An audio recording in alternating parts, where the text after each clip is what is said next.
Proceed. Okay, so we are the scientists for fire safety. We are here giving this Seattle area lacks in general fire safety plan.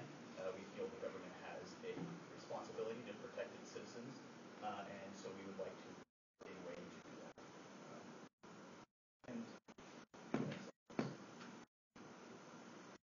And before we get into the presentation, we'd just like to show the basically the terror that with a firestorm, the large amount of chaos and disruption that it causes. What you're looking at right now, that's a fire whirl or a fire tornado, and that's what happens when these winds.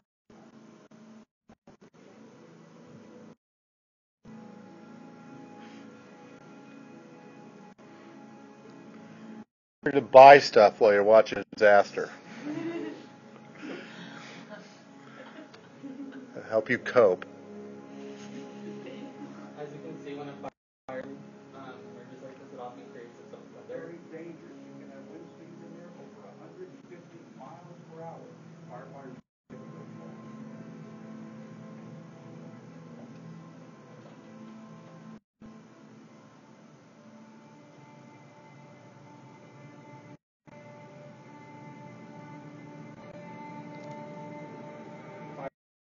Move at around 14 miles per hour, which is faster than a human speed.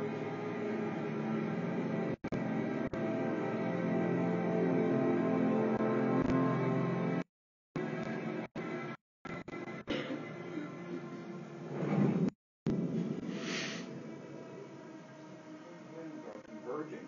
We're talking about temperatures right now within that fire whirl, thousands of degrees. That's a lot of heat.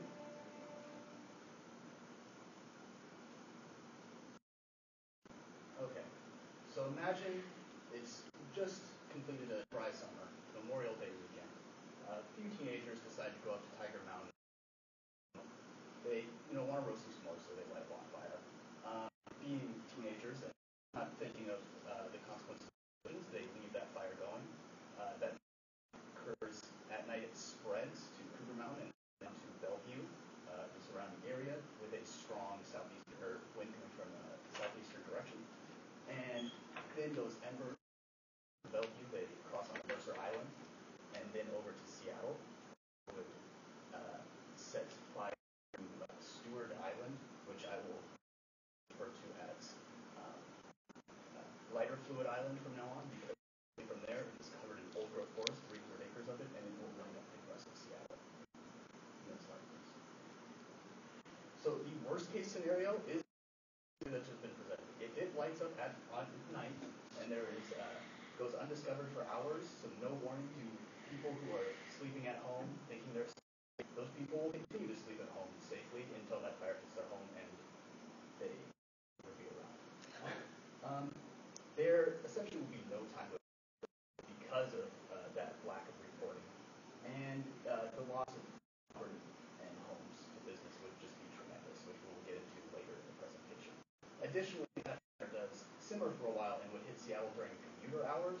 That would be the worst because you have around over 1 million people in Seattle who would clog up freeways and just create a whole kind of chaos. So here we're talking about the increased frequency of wildfires in the west coast. You can see this graphic from the National Interagency Center, and in red you can see on the west coast we have for August this year, or last year, sorry, we have above normal potential for wildfire. The area has been growing significantly over the past decade.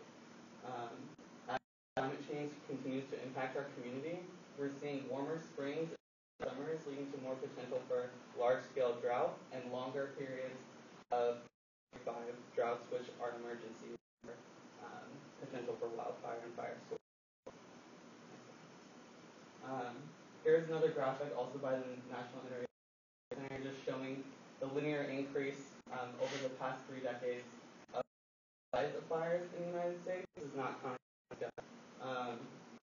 But as you can see, there are significant fires every 6 years, but every single year wildfires ravage United States, mostly on the West Coast. This problem is getting worse because of the higher temperatures and longer drought periods. So here are 3 examples of fires from 2013. As you can see, or if you remember, the Washington Carlson complex fire, it burned about 256,000 acres, which, to put that in context, is about 10 times the size of Bellevue. Oregon and California experienced similar sized fires that year as well. But if you remember from the previous slide, 2012 was about twice as brutal of the number and acreage of fire burned. So risk factors when it comes to the Seattle and Bellevue area is 36% covered in trees, as you can see, which is really great for livability, but not so great when you're trying to prevent a wildfire in your city. Also because of urban sprawl, the city itself is very large in area and leaves itself open and closer to some of the national parks in the area, which are very susceptible to wildfire. Drought conditions, as I mentioned earlier, are just getting worse. And we have a 1 out of 7 likelihood of a southeastern wind, which is essentially saying if a fire starts on a Monday and you're unlucky enough to have that southeastern wind blowing on that Monday, that's when our worst case scenario is going to hit Bellevue and Seattle.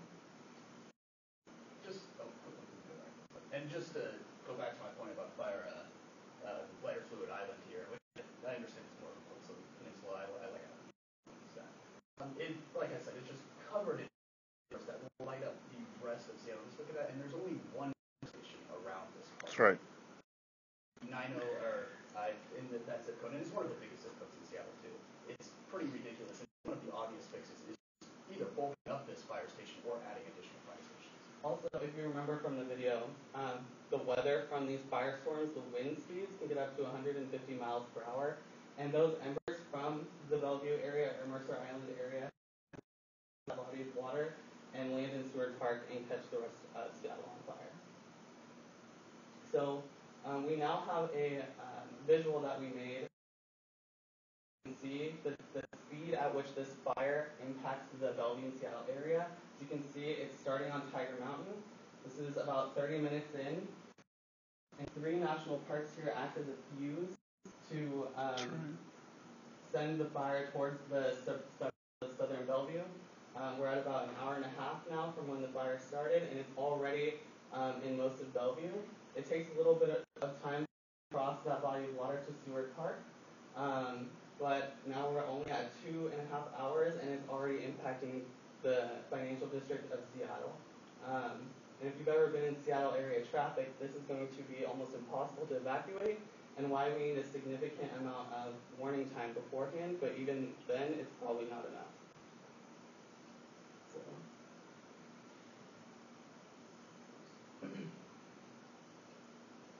Okay, so let's get back to evacuation timetables. Basically, this Bellevue zip code, South Bellevue 98006, is going to have to evacuate no matter what.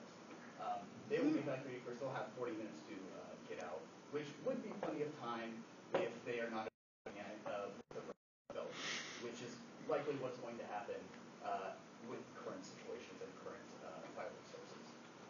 With that full evacuation, that's going to take about an hour and a half. Same timetable on fire. And remember, these are very optimistic timetables.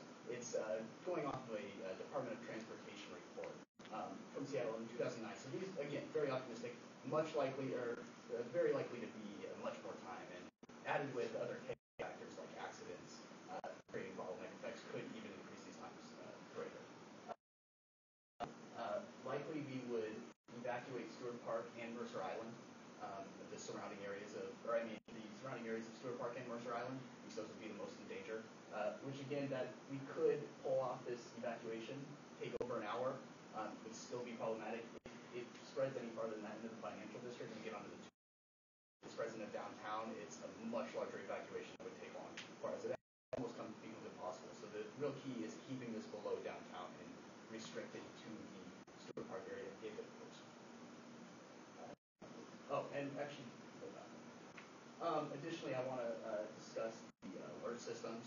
Right now, Seattle has no alert system. We would just be relying on radio, television, internet, which are important factors, but going off our scenario, if you have a sleeping citizenry, then they are not going to get these alerts. Okay, so now we're evacuees and are on what routes. For Bellevue, we'll be moving people up the floor, typically that 98006 zip code to begin with. If we evacuate all of Bellevue, we would split the evacuation between the 520 freeways right there and the 405. Now the 520 is a much smaller freeway, so we want to make sure that that's not a 50 split. We need to make sure the right two zip codes are northeast of Bellevue is the only ones evacuating along the 520. Everyone else needs to be on traffic. For Seattle, we'll use a similar strategy with the 5 and 99 freeways. Moving people along, we'd like to stick with the 5 if we're just moving with Stewart Island, or the Stewart Park surrounding areas, but then we would direct other traffic along the 99 to east. You can see that the 90 is on there. That would be where Mercer Island is evacuating from, along that bridge. We don't want to mix Bellevue and Seattle evacuation and cause more traffic and more issues to an already problematic situation. And we all, one second. This is where we'd be containing the fires. Stewart Island, or contained over here, contained over here. With current fire resources, we can't do that. So now where we're going to put them, we can't put them in Seattle because Seattle might possibly be on fire. So we'll have to move them northeast. We will be moving them to the Linwood Schools area. That has the most public schools, and we figure public schools are likely the best place to house these evacuees. It has 33 public schools. If you want to, and it might be off of 1 and 2, but I believe it's 34. And make sure that emergency stockpiles can get to these areas. We need to increase Seattle's amount of urgency. We don't have the supplies to support 200 plus or 1,000 evacuees. And in a ideal situation, we have these fires contained, we could house all the fields in the middle of downtown, which would be most ideal. You could fit all those people. It would be much easier to get those supplies to those evacuees. But currently, possibly so we don't want to evacuate people.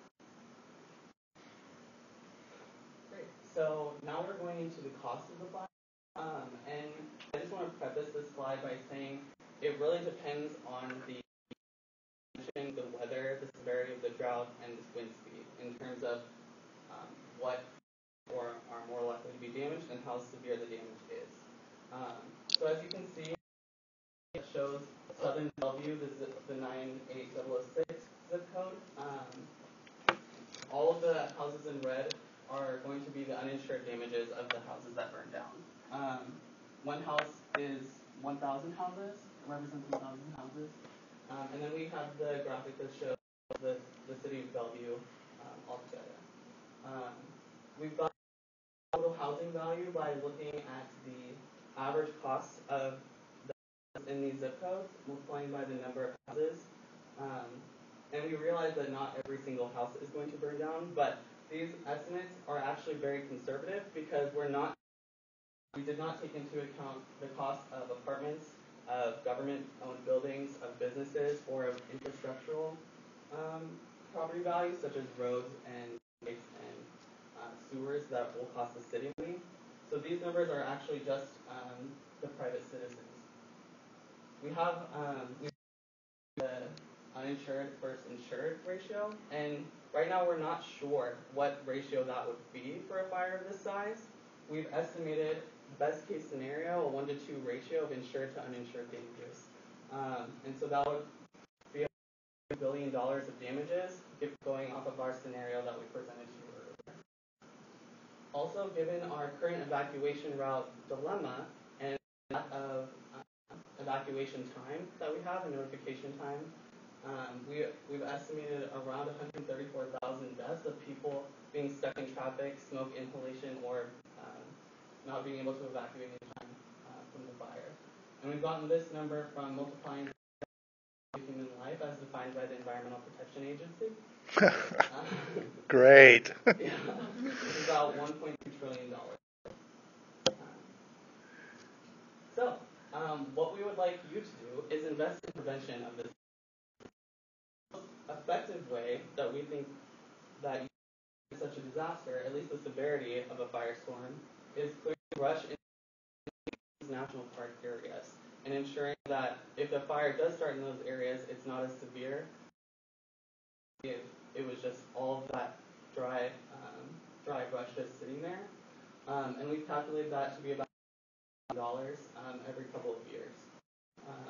We also believe that we should create additional fire stations, especially one around the Seward Park area to ensure that Seattle is protected, but also a couple below 98006 zip code to prevent any fires from getting use area into southern Bellevue. That's going to be personnel training. We also believe we should invest in helitax, those helicopters that can use some of the surrounding bodies of water to lift water, combat the fire that way. If we're dealing with such a severe firestorm, a couple of fire stations are just not going to cut it in terms of fighting fire and preventing property damage and loss of life. We also believe the city of Bellevue and Seattle should invest in flame to combat it on a more local level, as well as invest in a city alarm system similar to the discussed. And we've estimated the cost of that based on an article about what the city of Philadelphia is considering. Theirs is significantly more expensive, much larger than Bellevue. So again, we've estimated the cost of prevention at about $111 million, but this cost could be shared with the city of Bellevue, the city of Seattle, the King County, and even the state of Washington. So when you look at the shared cost, it's really going to be significantly less. Whereas the potential damage cost from this disaster could be $4 trillion. I also just want to close by saying that fire deaths are preventable, and the amount of prevention action that you take today, constituents and the people that elected you and are relying on you to. Okay, thank you.